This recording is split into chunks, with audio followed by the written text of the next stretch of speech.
fait, je me propose de vous parler d'une famille très connue, la famille bizarre, sans doute la plus connue de la Terre, et vous l'avez deviné, c'est de la famille Adams que je propose de parler. Alors, quand on évoque la famille Adams, peut-être que cela nous fait penser à la famille de notre voisin, ou peut-être à notre propre famille, mais en tout cas, allons aux sources et voyons visuellement à quoi nous pouvons nous attendre. Et nous essaierons de dérouler le fil descriptif à partir de cet exemple concret. Donc, j'essaie de partager mon écran. J'espère que cela va fonctionner. Un petit instant. Voilà, là, vous devriez voir apparaître tout d'abord la fameuse mythique maison de la famille Adams. Je le mets en plein écran. Les Adams n'habitent pas dans le même genre de maison que n'importe qui et c'est très bien. Pourquoi vouloir habiter dans la maison clone de celle du voisin? Et d'ailleurs, il y aurait tout un chapitre à aborder par rapport aux spécificités de l'habitat des personnes autistes. Nous garderons ça pour la fin si nous avons un petit moment. En tout cas, si vous osez pousser la porte de cette demeure, vous serez accueilli par exemple par l'oncle Fester. Rien qu'en regardant l'image et sans avoir à connaître le film ou que sais-je d'autre, eh bien, quels sont les éléments qui peuvent nous donner à penser à un diagnostic d'autisme? Il y en a certains qui sont tout à fait évidents, d'autres qui le sont peut-être un peu moins. Commençons peut-être par l'élément le plus évident. C'est le fameux regard de l'oncle Fester. Le regard particulier, cela fait partie de l'autisme. C'est une sorte de signe de fabrique et cela permet peut-être de commencer notre réflexion. Alors, la particularité du regard des gens autistes n'est pas un effet d'apprentissage, elle n'est pas non plus l'effet d'un cadre culturel. Elle existe de tout temps, en tout cas depuis l'aube de la vie de la personne. D'ailleurs, le test que l'on peut faire et qui figure en bonne et due place dans les tests de dépistage de l'autisme dès la petite enfance, je pense par exemple au MCHAT, c'est si vous avez un nouveau-né ou un tout petit, entre guillemets, en général, c'est-à-dire non autiste, et si vous le regardez, que fait-il? Eh bien, il vous regarde. Si vous lui souriez, il vous sourit. S'il ne le fait pas, c'est que très probablement il est soit aveugle, soit autiste, soit il dort. Bon, les trois à la fois peut-être, mais statistiquement parlant, si votre enfant, dès le plus jeune âge, ne vous regarde pas de la façon attendue quand vous le regardez, eh bien, il y a une assez bonne probabilité, alors selon les sources, évidemment, on peut citer 85 ou autres pourcents de probabilité que la jeune personne soit autiste. Alors, cette particularité a des répercussions, par exemple, pendant la scolarité, par exemple à l'âge adulte. Donnons deux rapides exemples de chaque. Si vous êtes prof, si vous enseignez, que sais-je, les langues ou autre chose, rien qu'en scannant les regards de vos élèves, vous savez tout de suite qui a compris et qui n'a pas compris.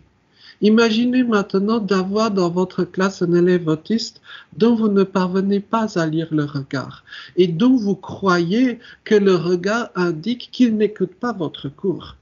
Alors que c'est tout l'inverse. Peut-être que précisément l'élève autiste ne vous regarde pas parce qu'il vous écoute et peut-être qu'il ne parvient pas à faire les deux choses en même temps. Donc quand ensuite le professeur s'énerve et s'écrie « Bon sang, écoute-moi, regarde-moi et prends des notes », peut-être que c'est un petit peu trop demandé. Voyez? Prenons un rapide exemple des effets à l'âge adulte. J'ai par exemple une amie autiste adulte qui a un regard fixe particulièrement marqué. Donc les gens sont convaincus qu'elle les drague. Et elle, comme elle est autiste, elle ne comprend pas que les autres croient avoir compris, etc. Vous avez compris. Voyez? Donc, bon, c'était une petite anecdote, mais c'est parfois comme cela que l'on apprend. Mais regardons toujours sur l'image de l'oncle Fester. Peut-être qu'il y a un deuxième élément qui vous a saisi, et c'est peut-être, vous l'avez remarqué, le fameux sourire de l'oncle Fester. La question à 1000 € est la suivante. Pourquoi, à votre avis, l'oncle Fester sourit autant? Pourquoi ce sourire très prononcé, semi-permanent, figé? Je crois que c'est tout simplement une stratégie d'adaptation. Les gens autistes ne sont pas bêtes, hein. On finit par comprendre à un moment donné que pour être mieux accepté en société, il est nécessaire de sourire, un peu façon hôtesse Air France ou que sais-je, hein. Simplement, la problématique, c'est qu'il y a des limites à chaque convention sociale. Si vous souriez trop, de façon trop prononcée, vous ne passerez pas pour sympathique, mais vous passerez pour pervers. Et c'est justement, je crois, le problème de l'oncle Fester. Voyez-vous, hein. Mais les gens autistes, et nous en verrons d'autres exemples dans quelques instants, les gens autistes font souvent des efforts considérables pour se faire accepter.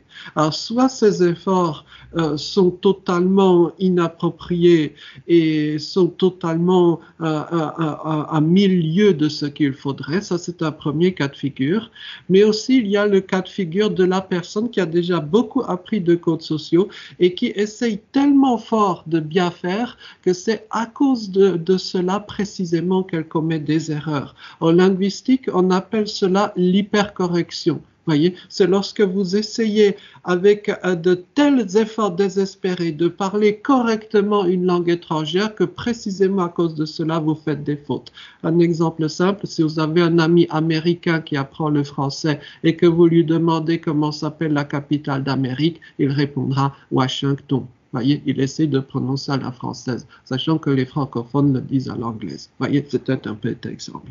Autre chose plus intéressante pour nous, c'est la tenue vestimentaire de l'oncle Fester. Hein, si vous avez vu le film, vous savez que l'oncle Fester est toujours vêtu de la même façon. Pour le dire très schématiquement, c'est un vaste sujet qui mériterait des heures de discussion, mais pour le dire de façon très schématique, il y a, je crois, trois niveaux de problèmes par rapport aux vêtements et l'autisme. Il y a tout d'abord la question, on va dire, tactile. Voyez, le fait que toutes les textures, tous les matériaux ne soient pas compatibles avec la peau, parfois relativement sensible d'une certaine façon, des gens autistes. D'autre part, il y a un problème d'adaptation.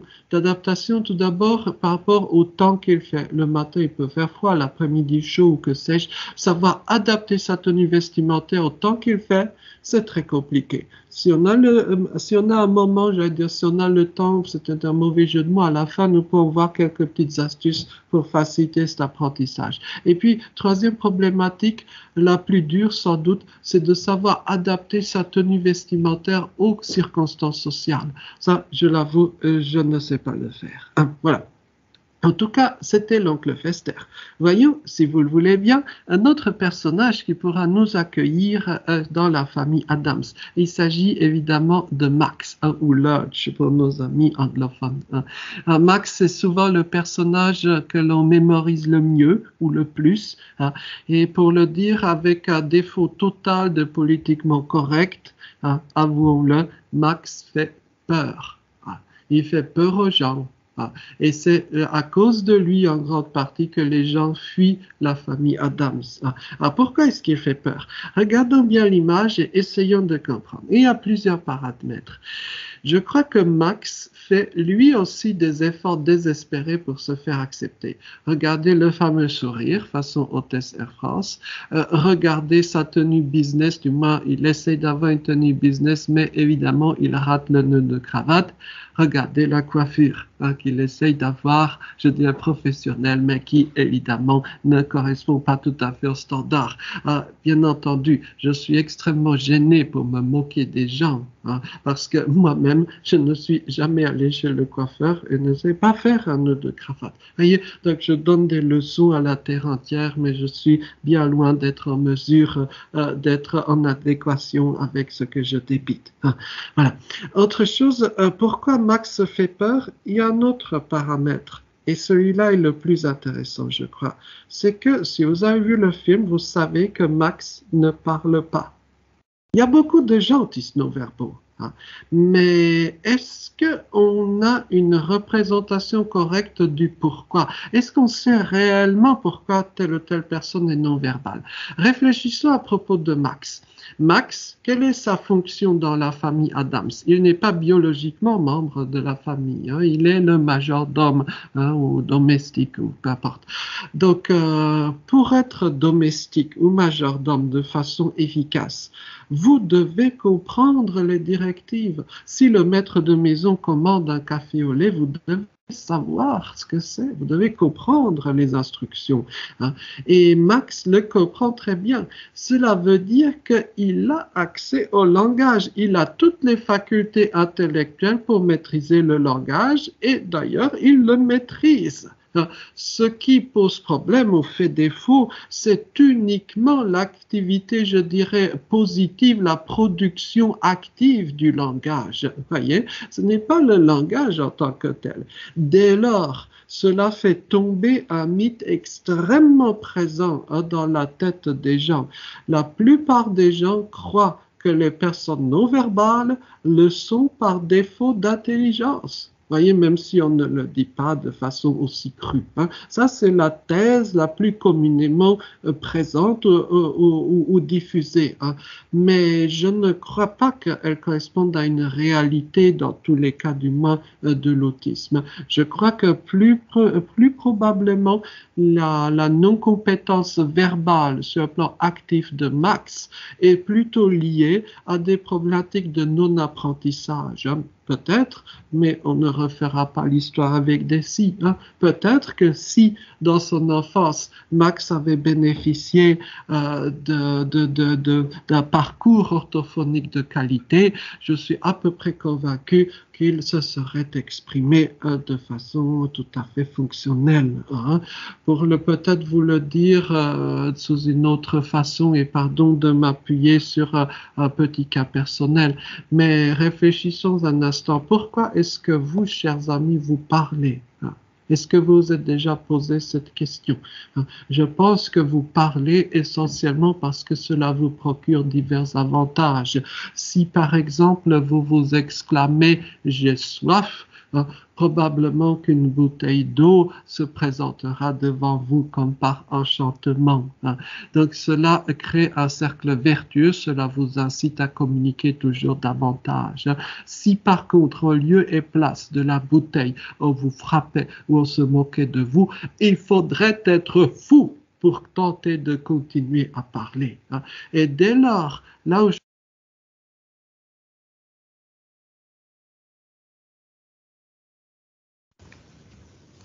Joseph, votre micro.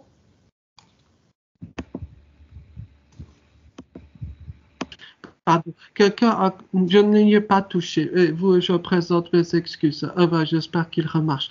En tout cas, je veux dire, si, disons, dans votre enfance, au lieu et place de réaction positive à vos tentatives de parler, vous n'aviez que des coups, ou alors, si on se moquait systématiquement de vous, votre incitation à parler serait nulle, hein. Et si j'ose utiliser mon cas personnel, vous l'entendez, vous le remarquez, j'ai un défaut d'élocution. Non, il ne s'agit pas de l'accent suisse. Je n'ai aucune raison d'avoir l'accent suisse, hein.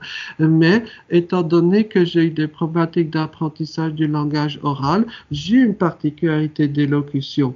Et jusqu'à ce jour, lorsque j'essaie d'établir un contact oral avec une personne qui ne me connaît pas, dans peut-être un cas sur 4 ou un cas sur 5, plutôt que d'avoir la réponse attendue, j'obtiens des moqueries ou des remarques désagréables. Quand j'étais plus jeune, cette proportion était bien plus forte encore. Et je peux tout à fait comprendre qu'une personne ayant des particularités d'élocution à tantinet supérieures à celles de votre serviteur en tire la conclusion que parler n'en vaille pas la chandelle. Vous voyez ce que je veux dire? En tout cas, pour revenir à Max, je suis convaincu que Max a largement les capacités intellectuelles de tout un chacun.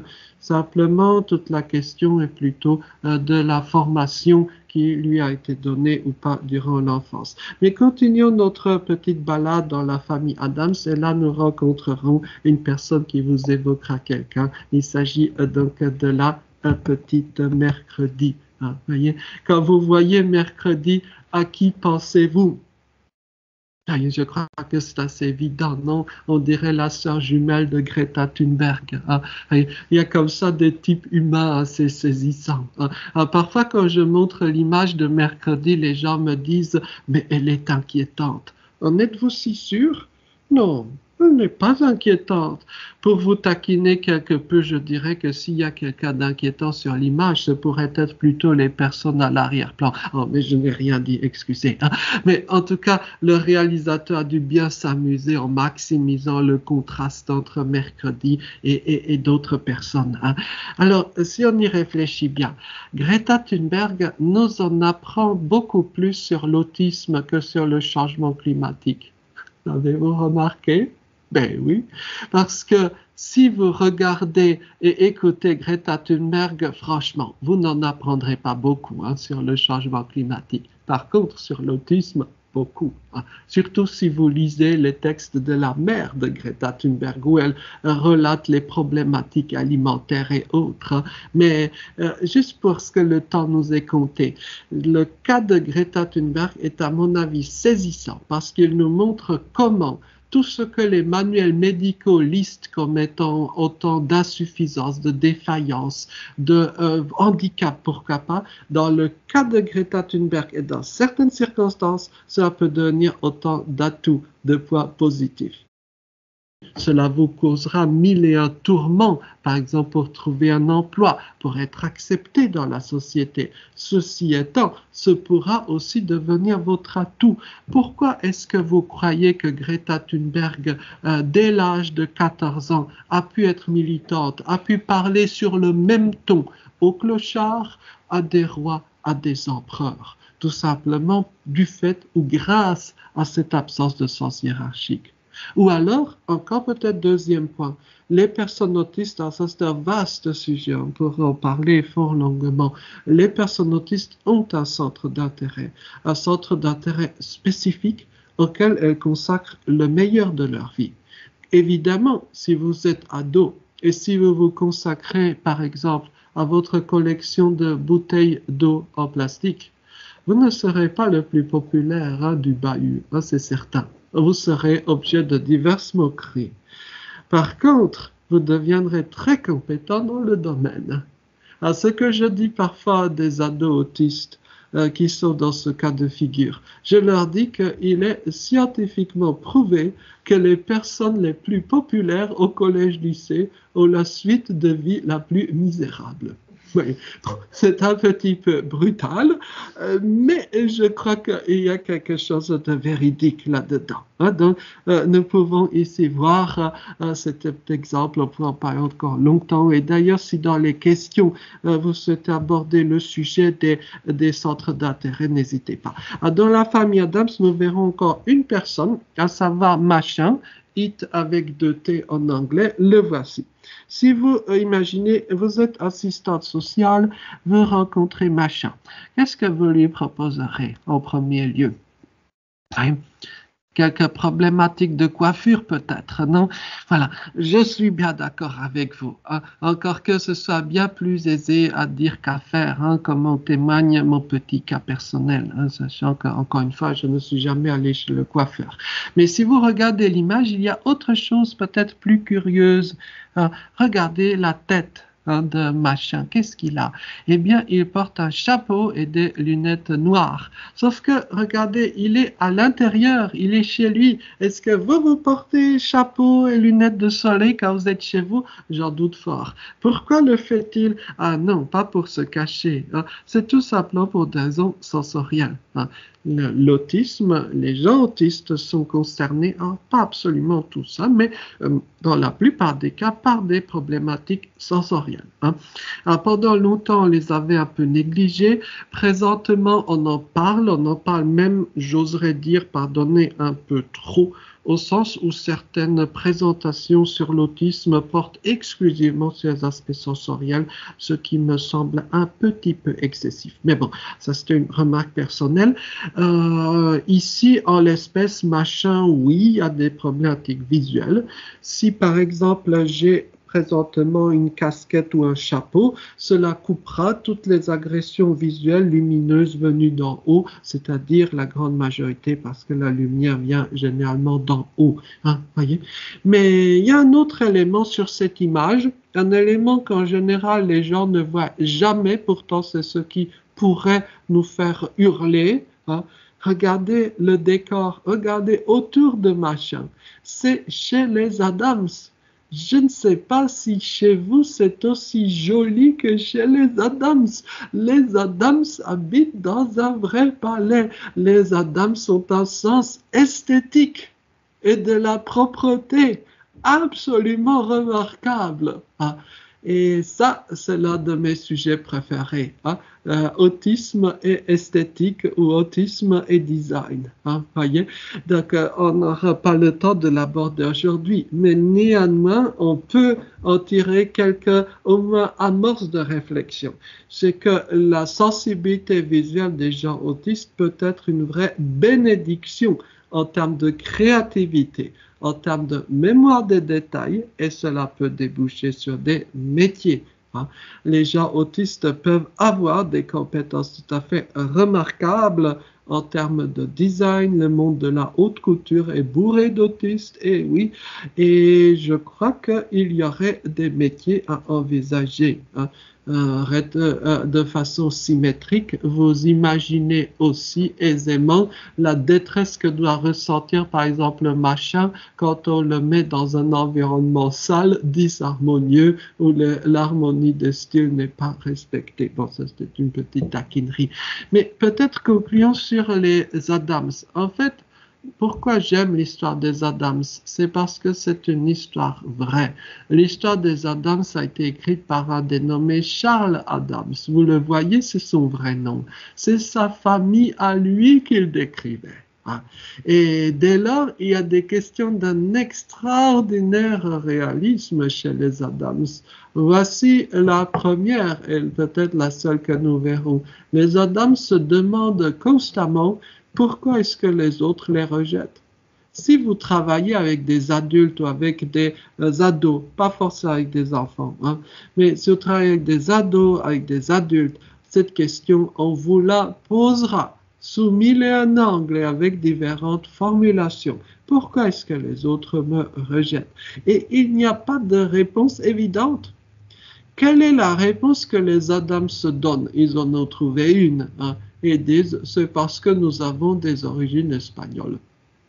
Non, je vous laisse juge de la pertinence de la réponse. Mais en tout cas, ce qui est saisissant, c'est que beaucoup de parents d'enfants autistes utilisent la même astuce rhétorique d'invoquer des origines géographiques plus ou moins, je dirais, probantes pour expliquer les particularités de la personne. Hein. Mes parents y ont eu recours, tant d'autres aussi. Voyez?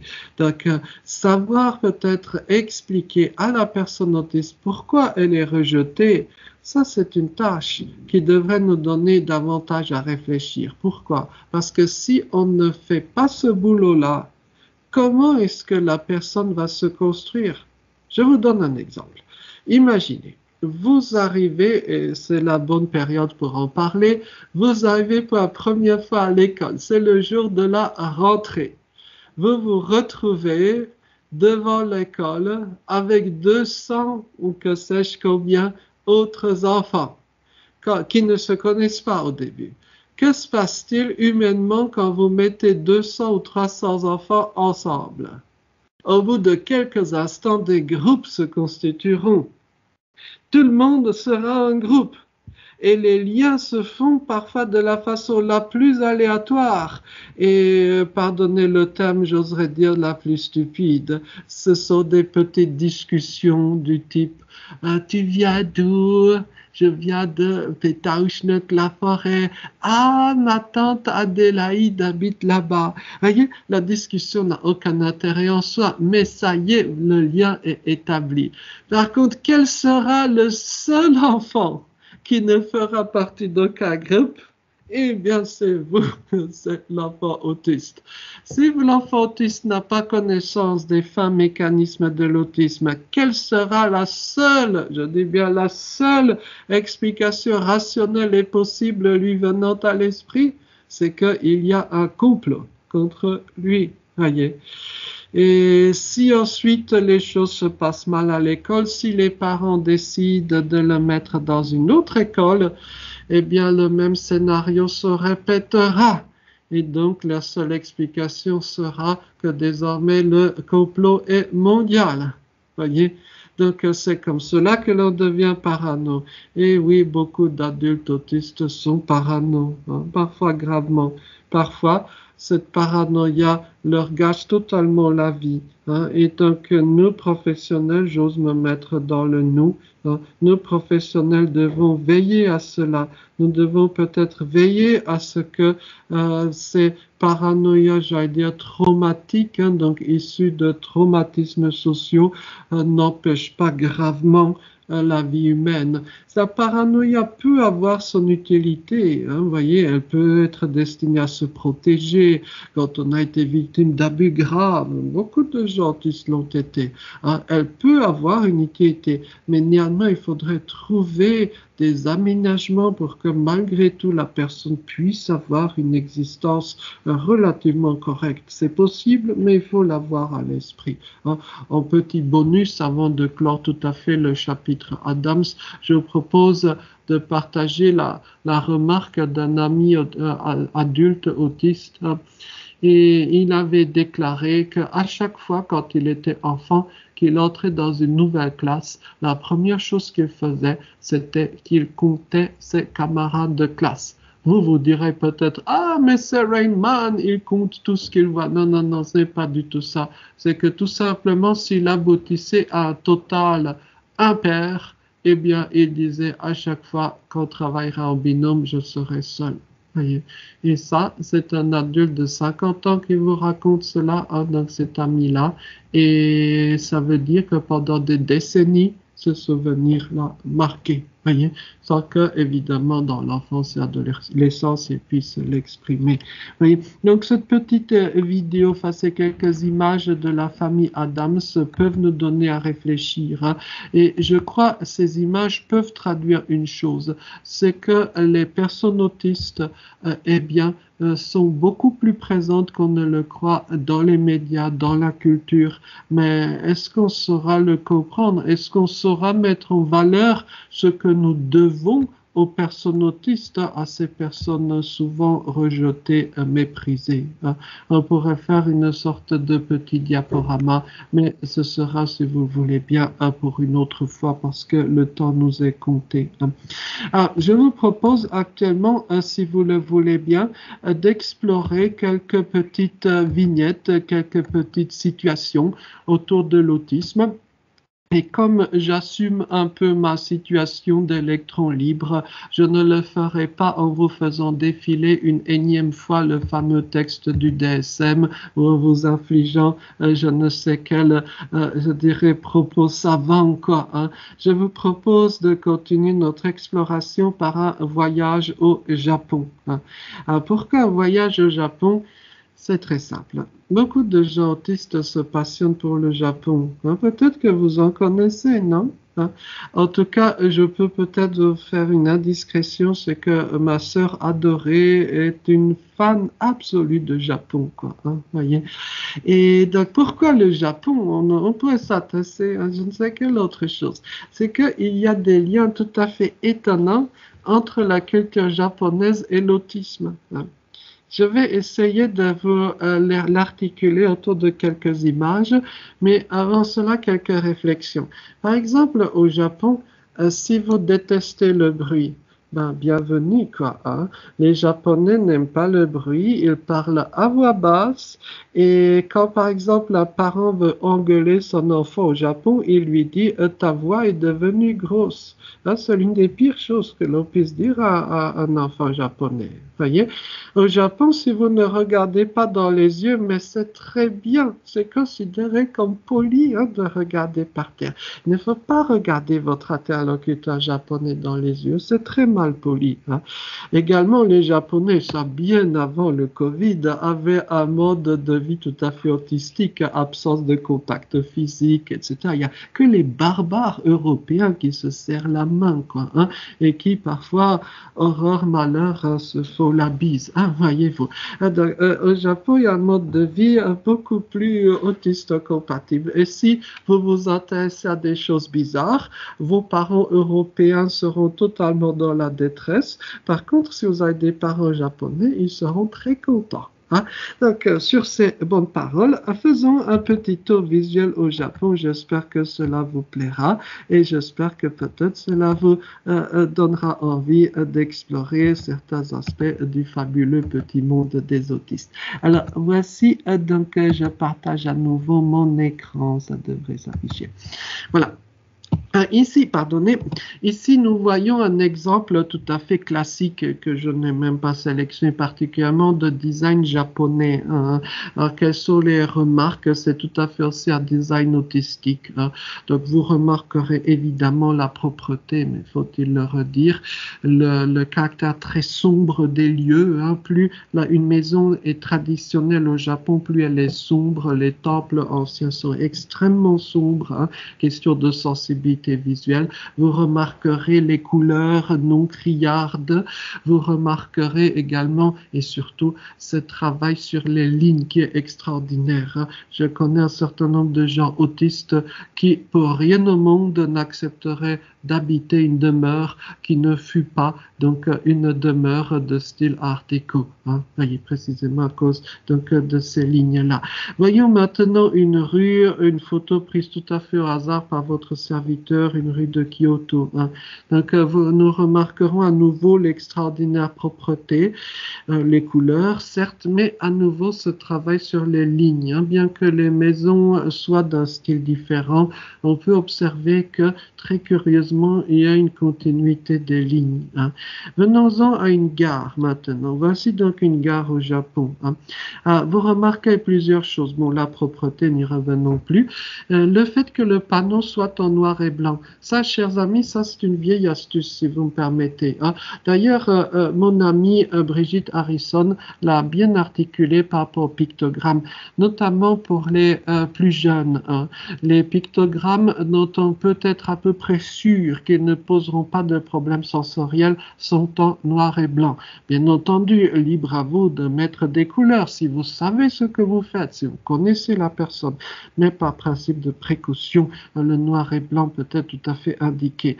Vous remarquerez aussi que les Japonais sont de fin matheux parce que le quai de départ de la numérotation est le quai 0. Hein, commencer la numérotation au 1, c'est le signe d'une ignorance profonde des mathématiques. Hein, ou plutôt, c'est une erreur qui nous vient des Romains qui ignoraient l'usage du 0. Hein. Alors, les trains au Japon, ça c'est bien connu, roulent à l'heure et je dirais même surtout à la seconde. Hein. Et quand un train a ne fût-ce que 20 secondes de retard, le soir venu à la télévision, le responsable doit s'expliquer avec 1000 courbettes et paroles contrites. Hein.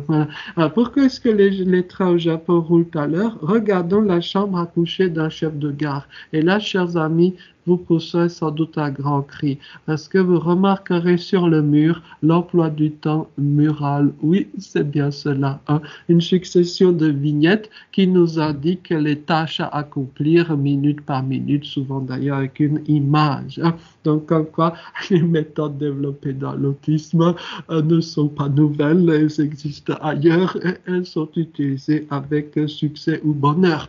Autre chose, au Japon, vous trouverez quantité d'appareils, des distributeurs à tout et n'importe quoi. Les Japonais, en effet, n'aiment pas discourir pour demander qu'ils veulent ceci ou cela. Hein. Pour moi, c'était génial hein, de pouvoir acheter presque tout sans parler. Et dites-moi, juste pour faire un petit clin d'œil, pourquoi est-ce qu'au Maghreb, il n'y a pas de distributeur? Tout simplement parce que les gens adorent parler avec le vendeur ou la vendeuse, ce qui est tout à fait respectable. Hein. Simplement, c'est une autre culture. Et précisément, parlons des interactions.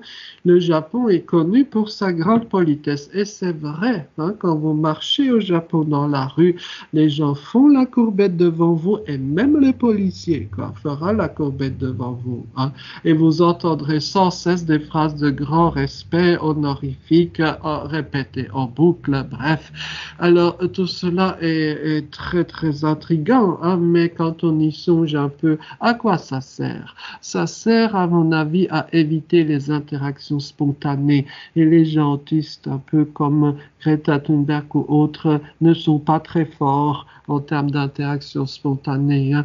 Si, par exemple, vous coupez les phrases très polies de votre ami japonais et que vous lui posez une question impromptue, il ressentira la même détresse que si vous interrogez Greta Thunberg sur autre chose que le changement climatique. Ce serait une expérience psychologique, sinon psychiatrique, à mener une sorte de torture douce. Bon, bref, passons. Les Japonais utilisent des toilettes très particulières avec de nombreux boutons et beaucoup d'écrans. Il y a un épée manuel à consulter avant d'utiliser ces toilettes-là. Hein, et les Japonais sont convaincus que la Terre entière utilise ces mêmes toilettes, ce qui évidemment n'est pas le cas. Hein. Voyez, donc ce petit excursus peut nous donner à réfléchir, hein, peut-être autour du profil sensoriel des personnes autistes et peut nous donner aussi à réfléchir à quel type d'aménagement on pourrait leur proposer. Hein. Donc, évidemment, vous pourriez dire qu'un voyage au Japon résoudrait bien des problèmes, hein, mais sans aller jusque-là, on peut peut-être réfléchir à la possibilité pour une personne autiste d'aménager son lieu de vie, hein, d'aménager aussi son lieu de travail. Hein. Alors, comme le temps file, hein, je n'entrerai pas dans les détails, je me contenterai d'un exemple très concret, hein, l'exemple des transports. Hein. Et ensuite, je conclurai si vous le permettez. Hein. Pourquoi le cas des transports devrait nous préoccuper? Je crois que c'est un peu l'angle mort du monde médico-social. Hein. C'est-à-dire quand on fait des formations, en général, on a face à soi les professionnels de l'établissement, ce qui est chose excellente. Hein. Mais il est rare d'avoir face à soi, par exemple, les professionnels du transport. Et pourtant, c'est avec eux que les personnes passent parfois de longues heures tous les jours. Hein, voyez? Et on en a des surprises quand on découvre ce que doivent endurer les personnes autistes avant même le début de leur journée. Voyez? Et parfois la méconnaissance profonde de l'autisme chez les responsables. Hein. Donc, juste pour donner quelques éléments de réflexion, à votre avis, quel peut être le pire et ensuite le meilleur moyen de transport pour des gens autistes? À mon avis, le pire, c'est le bus. Il y a des choses qu'on n'arrivera pas à améliorer, mais il y a des choses qu'on pourra améliorer. Quelques exemples de chaque. Alors, par exemple, une chose qu'on ne pourra pas améliorer avec le bus, c'est la non-régularité des parcours. Un bus ne suit jamais tout à fait le même parcours. Parfois, il s'arrête à certaines stations, parfois pas. Hein. Parfois, il y a un feu, il s'arrête, parfois, il prend un détour. Tout cela est très problématique pour la personne autiste qui ne sait jamais quand descendre. Hein. Ça, c'est un élément que malheureusement on ne pourra pas tellement changer par rapport au bus. Par contre, il y a d'autres éléments que l'on pourra changer. C'est la place. Hein. Les gens autistes, si possible, proposez-leur une place fixe, évidemment. Hein. Cela évitera à la personne autiste de devoir stresser pendant des heures, toute la nuit peut-être, à se demander est-ce que le matin, il pourra être à sa place dans le bus. Voyez? Alors, à l'université, pardonnez de prendre cet exemple, c'est un peu mon job. Hein. Alors, à l'université, on a des étudiants qui viennent des heures et des heures tôt le matin, avant le début du premier cours, pour être sûrs d'avoir leur place, leur unique place acceptable dans telle ou telle grande salle. Voyez? Est-ce qu'il n'y aurait pas une solution plus simple plutôt que de les astreindre à de telles extrémités? Voyez-vous. Mais prenons maintenant un exemple de moyen de transport plus adapté, en tout cas qui a les suffrages de beaucoup de gens autistes. Je pense évidemment au train. Il faut bien s'entendre. D'abord, quel train? Parce qu'il est très simple de dire que telle personne autiste ne sait pas prendre le train. Mais je crois que l'affirmation est trop générique, trop générale. Il faut aller plus dans les détails pour mieux comprendre les choses. Je vais vous montrer quelques images et nous verrons tout de suite que la phrase prendre le train est beaucoup trop générale. Je vais vous montrer tout d'abord à quoi ressemble le fait de prendre le train dans une gare parisienne. Voici l'image. J'espère que ça va s'afficher correctement. Excusez, je dois refaire une dernière fois cette petite manipulation. Voyez, prendre le train dans une gare parisienne, cela ressemble à peu près à ceci. Vous avez une foule compacte et de nombreux obstacles avant d'arriver à votre siège. Et j'oserais ajouter qu'au fil des années, ça devient de plus en plus compliqué. Même avec beaucoup de coaching et même avec le meilleur des professionnels, je crois que peu de gens autistes réussiront à franchir ces obstacles. Voyez, ou du moins à les franchir indemnes.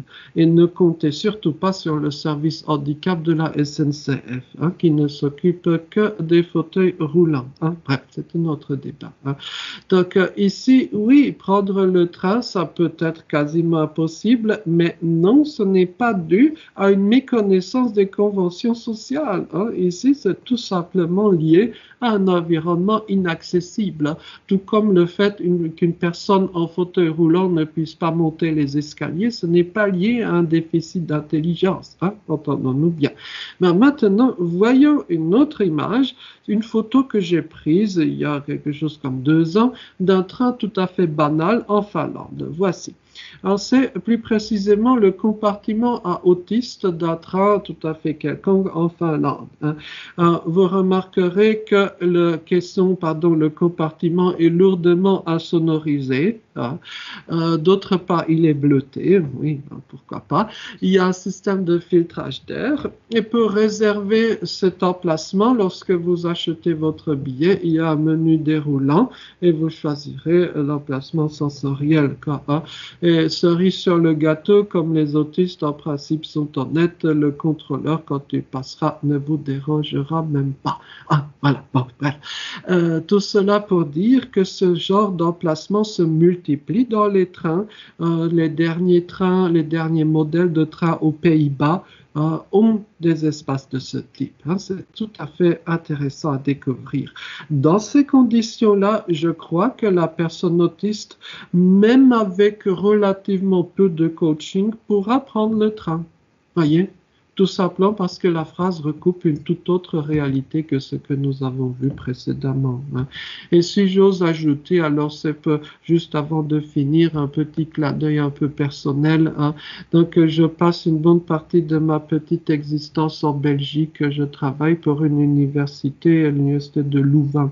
Et voici donc le site de la SNCB, B comme Belgique, avec le petit trajet que je fais pour aller travailler.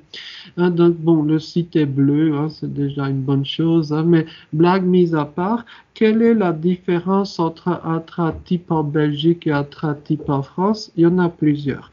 Premièrement, il y a la régularité des horaires, ce qu'on appelle dans le jargon ferroviaire le cadencement. Donc, les trains roulent toutes les heures avec un nombre fixe de minutes, donc 19h05, 20h05, 21h05, etc. Donc, cette régularité-là change, je dirais, beaucoup en termes d'équilibre mental. Également, les billets sont automatiquement reportables d'un train à l'autre. Si vous en ratez un, vous prenez le suivant, il n'y a pas de problème. Autre chose tout à fait précieuse, le site indique les arrêts intermédiaires, ce que l'application SNCF ne fait plus. Or, c'est très important de savoir où le train s'arrêtera. Voyez, ça permet de savoir quand soi-même on doit descendre et cela fait toute une carte mentale du parcours. Également, les places ne sont pas assignées. J'ai horreur des TGV où vous devez être assis sur une place que vous n'avez pas choisie à côté de quelqu'un que vous n'avez pas choisi. Je préfère rester dans le couloir. Voyez, bon, pardonnez ces petits détails, c'est simplement pour vous faire un petit clin d'œil. Et vient l'heure de conclure. Et avec une toute dernière petite histoire, Je présente mes excuses aux personnes qui ont déjà entendu ma petite histoire. C'est que j'aime bien la raconter. Donc la petite histoire, elle concerne un ami autiste. C'est un ami qui consacre sa vie à réaliser des dictionnaires de langues bizarres, des dictionnaires de manois, de corniques et de Dieu sait quoi encore. Si vous connaissez ces langues, il y a peut-être un petit diagnostic d'autisme au chocolat qui vous attend. Et donc cet ami-là, bien entendu, n'a aucune source de revenus liée à ses activités éditoriales. Quel éditeur accepterait de publier des dictionnaires dont peut-être on vendra un exemplaire par siècle, dans le cas de figure le plus optimiste? Pour faire carrière, pour faire fortune dans le monde de l'édition, il faut écrire des romans stupides, si possible à base de ce qui peut intéresser la majorité des gens. Et je me faisais dès lors bien des soucis pour mon ami. Est-ce qu'il n'allait pas finir à la rue? Beaucoup de gens autistes vivent à la rue, en tout cas dans une grande précarité de logement. Je me faisais des soucis par rapport à un suicide possible de mon ami. Le suicide est une problématique très récurrente dans l'autisme. J'ai perdu beaucoup d'amis autistes comme cela. Mais mon ami a trouvé une source de revenus. Vous me demanderez, mais comment a-t-il fait? Ben, c'est très simple, il a procédé à la manière autiste. Je le dis souvent, ne faites pas d'études de lettres modernes. Pourquoi? Parce que si vous faites des études de lettres modernes, vous serez avec 2000 autres étudiants dans la grande salle. Par contre, faites plutôt des études de vieil éthiopien.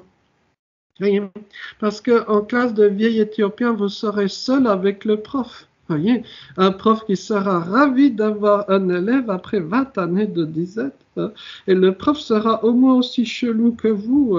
Voyez, donc il vous jugera normal. Et un jour, je sais que c'est vilain, mais ainsi va la vie, un jour le prof de vieil éthiopien sera rappelé auprès de l'Éternel. Et ce jour-là, un poste de prof de vieil éthiopien va se libérer. Et même si on ne vous aime pas, même si votre cravate est mal mise et que votre CV ne ressemble à rien, eh bien, l'université sera obligée de vous engager, vous et personne d'autre. Elle n'a pas le choix. Voyez, c'est comme ça qu'on trouve du boulot et c'est comme ça que mon ami a trouvé du boulot. Blague mise à part, et c'est très sérieux, je peux le constater, il y a certains parcours à l'université qui sont beaucoup plus accessibles aux autistes que d'autres. C'est tout un peu une question d'effectif, etc. On en parlera peut-être si on a le temps. Et il y a 2 ans, il est arrivé quelque chose à mon ami, quelque chose que jamais, mais vraiment jamais je n'avais pu prévoir. Le voici, c'est que mon ami est devenu un papa. Et c'est là que les vrais problèmes commencent. C'est qu'à la naissance donc de son fils, de son enfant que voici, une pensée terrifiante a envahi l'esprit de mon ami. Et si jamais son enfant n'était pas autiste? Essayez d'imaginer la détresse de devoir éduquer quelqu'un qui ne s'intéresse ni à la morphosyntaxe du proto-élamite oriental, ni à la formation de l'aoré sigmatique en sanskrit védique, et qui veut regarder TF1, quoi. C'est totalement désespérant. Donc, dans un moment de grande panique, mon ami a pris cette photo qu'il m'a envoyée et que j'ai ensuite transférée à d'autres amis autistes ayant un regard expert. Et nous avons ensemble analysé cette photo.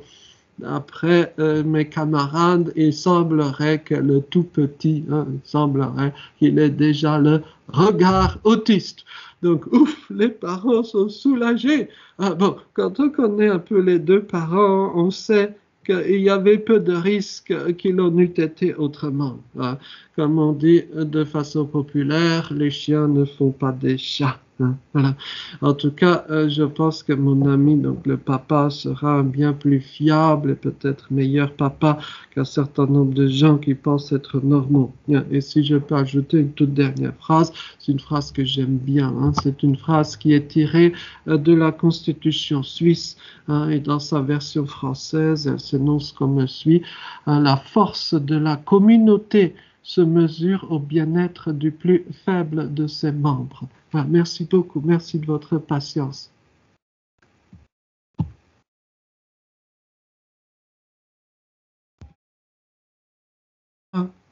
Oui, très bien. Donc, merci beaucoup pour la question et pour les remarques. En effet, votre réflexion rejoint ce que certains de mes amis appellent le durcissement du monde, hein, au sens où le monde deviendrait de plus en plus dur à vivre, hein, de plus en plus excluant aussi.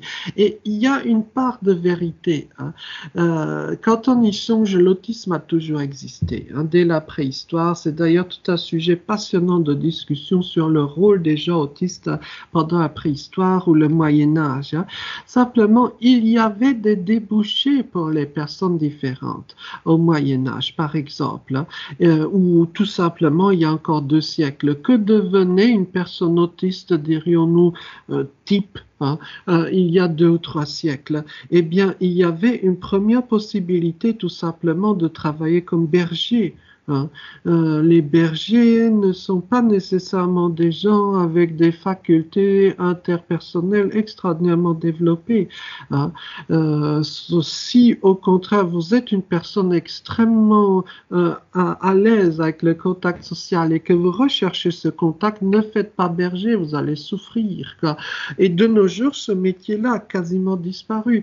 Pour être berger, vous devez avoir un certificat d'aptitude supérieure aux études bergologiques adaptées ou je ne sais trop quoi, hein. Mais je me moque un peu. Mais pour dire que ce débouché-là est bouché. Ou alors, dans les fermes de l'ancien temps, les garçons de ferme. J'ai une amie en Suisse, la professeure Thomen, qui a fait une étude sur eux. C'était souvent des gens de type autiste, quoi, ou quelque chose d'assimilable, hein, vous voyez. Donc, déjà, avec souvent de très faibles compétences sociales. On a pu trouver des documents. Les garçons de ferme étaient parfois des gens qui ne savaient pas se vêtir par eux-mêmes, qui ne savaient pas se préparer à manger, vous voyez.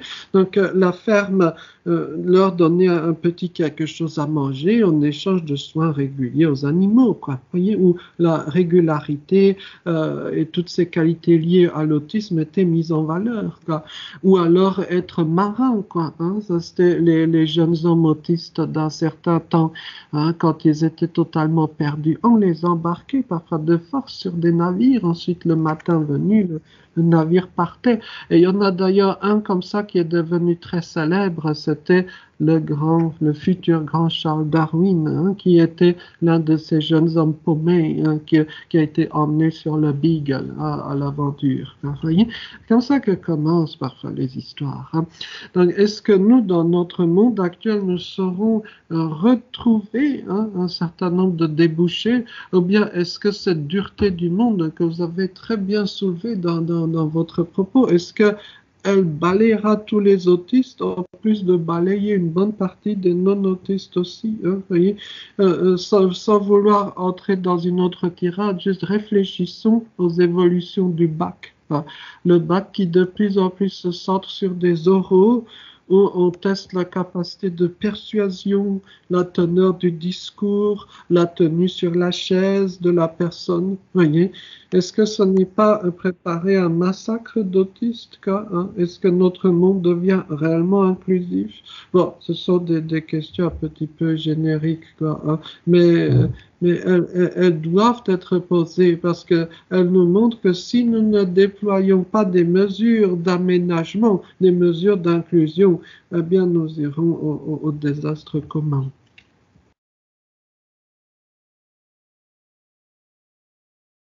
Évidemment, bien entendu, et pour ne donner qu'un très très joli exemple à mon avis, est-ce qu'il y a des Toulousains parmi nous? Oui, non? Si vous connaissez Toulouse, le métro de Toulouse a connu une évolution ces derniers temps. C'est qu'à chaque station, on a ajouté un pictogramme, hein. Parfois qui représente le nom de la station, parfois qui s'en inspire de façon plus ou moins, on va dire, amusante.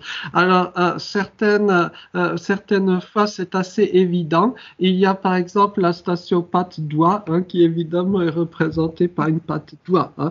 Alors, cela a été conçu dans le cadre de la mise en accessibilité handicap du métro de Toulouse. Mais l'expérience montre que désormais, tout le monde utilise les pictogrammes des stations pour se repérer plutôt que leur nom, quoi. Donc, je crois que c'est une belle image.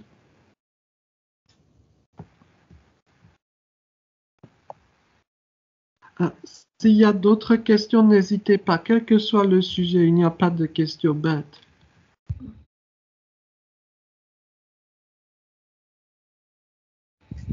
Ah, merci. Ah, ça, c'est une fabuleuse question. L'autisme a toujours existé, hein, mais les termes ont été très variables et changeants, hein. Alors, je ne vais pas vous refaire tout le sketch, hein, j'ai un certain nombre de diaporamas sur le sujet, mais par exemple, à la préhistoire, hein, et il y a un livre sur ça qui s'appelle The Prehistory of Autism, là, et qui retrace de façon très savante les rôles que pouvaient avoir des personnes autistes dans la préhistoire, hein. Alors, entre autres, hein, c'était des rôles, par exemple, de graphisme, hein, au niveau de ces fameuses peintures dans les grottes, hein. Peindre les détails des oreilles des fauves dans les grottes, cela présupposait une extraordinaire mémoire, ça présupposait d'avoir des milliers d'heures passées en solitaire dans la grotte. Il n'y avait pas les beaux-arts pour apprendre à peindre, hein, voilà, et d'avoir un tempérament très spécifique, hein. Alors, bon, je passe les détails et venons-en au Moyen Âge. Quels pouvaient être les rôles de personnes autistes au Moyen Âge?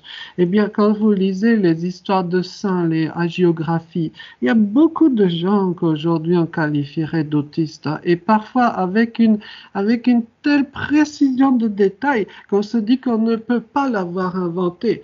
Juste une petite histoire. Vous connaissez sans doute le village français de Rocamadour. Savez-vous d'où vient alors le nom, mais aussi ce village bâti sur le roc? Hein, pourquoi c'est être sur le roc et pas dans la vallée fertile, hein? La raison est autistique sans doute. Et il y avait donc un solitaire qui vivait dans l'une des grottes là-bas. On ne savait ni qui il était, ni pourquoi il vivait là. Et à sa mort, comme on ne savait rien de lui, on l'a surnommé l'amoureux du roc, Roc Amador, hein, voyez. Et évidemment, le Moyen-Âge a fait son affaire, donc c'est devenu un lieu de pèlerinage, toutes sortes de mythes associés, voyez. Donc, ça, il y avait un statut, hein, on va dire, de la personne qu'aujourd'hui on est peut-être autiste au Moyen-Âge, hein. Et savez-vous que le grand Luther, oui, oui, Luther, hein, le père de la réforme protestante, a écrit sur l'autisme, hein, oui, oui, c'est tout à fait étonnant, quoi. Alors, évidemment, il n'utilise pas notre vocabulaire, hein, évidemment que ce sont des considérations qui ne sont pas les nôtres, hein, mais néanmoins, cette particularité humaine était connue, et peut-être que d'ailleurs Luther lui-même était concerné, mais c'est un autre débat encore, hein, voyez. Et ensuite, évidemment qu'il y a eu toutes sortes de descriptifs au 19e siècle aussi, hein. Je peux juste vous donner un petit exemple pour réfléchir. Aujourd'hui, en Amérique, quand vous êtes un étudiant, on va dire avec des lunettes épaisses, quand vous avez une poche de chemise bien remplie, que vous vous intéressez uniquement à votre sujet d'étude et ne savez pas où est le restaurant, on vous appellera nerd, N-E-R-D, hein. Vous voyez, c'est, on va dire, un mot populaire pour désigner quelqu'un qui se rapproche de l'autisme, hein, c'est un nerd, hein. Et c'est un mot récent.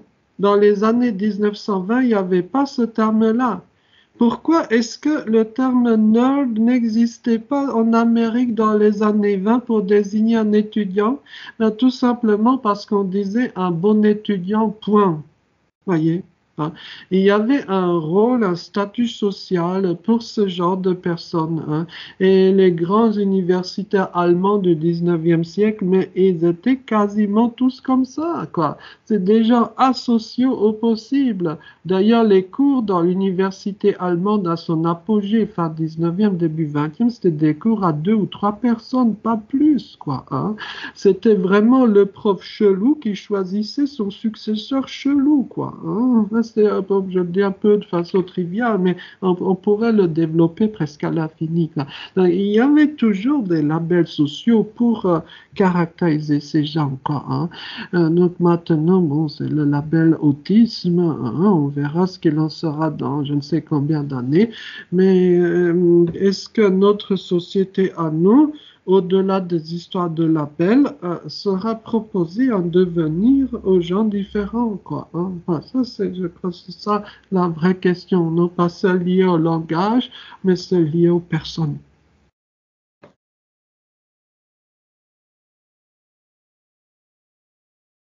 Merci beaucoup pour votre question, mais je souhaitais nous retenir jusqu'à demain matin, sans doute, hein, ce qui est une très très bonne chose. Notre petite causerie de ce jour n'était qu'une sorte de petit avant-goût. Hein. Ce n'était nullement une vraie formation, ni une entrée dans tous les détails et dans tout l'art de votre métier, quoi. Hein, voyez. Donc, pour cela, peut-être nous devons nous revoir dans un autre cadre avec surtout beaucoup plus de temps, quoi, hein, pour parler réellement de ces choses.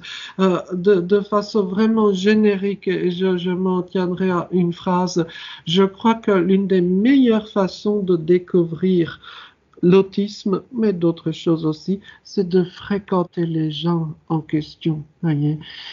C'est comme apprendre le japonais ou découvrir le Japon. Hein. Certes, il y a des manuels de langue japonaise qui sont excellents, quoi. Je ne peux que vous les recommander, tout comme dans l'autisme, il y a des manuels excellents. Néanmoins, la meilleure des découvertes, c'est de rencontrer des personnes dans leur diversité du passé, du temps avec elles. Hein. C'est comme ça qu'on découvre non pas les théories poussées sur je ne sais quelle particularité, mais on peut découvrir les personnes telles qu'elles sont et puis réfléchir sur soi-même aussi. Hein. C'est un processus de développement personnel que de travailler dans le handicap. Et le handicap, c'est une école d'humilité parce qu'on vient avec des convictions. Mais les choses et la réalité humaine sont bien plus intéressantes, bien plus subtiles que ce que l'on croyait. Hein. Donc on ne s'ennuie pas. Hein. On a la chance d'avoir des métiers intéressants grâce à l'existence des gens différents. Profitons-en. Imaginez votre détresse si vous deviez travailler du matin au soir dans une grande banque avec un chef psychopathe qui vous hurle dessus parce qu'on n'avait gagné que 5,4 millions de dollars aujourd'hui. Vous voyez, bon, je me moque un peu, mais en tout cas, nous avons de fabuleux horizons à découvrir. Hein. Merci beaucoup, merci de votre temps et à bientôt.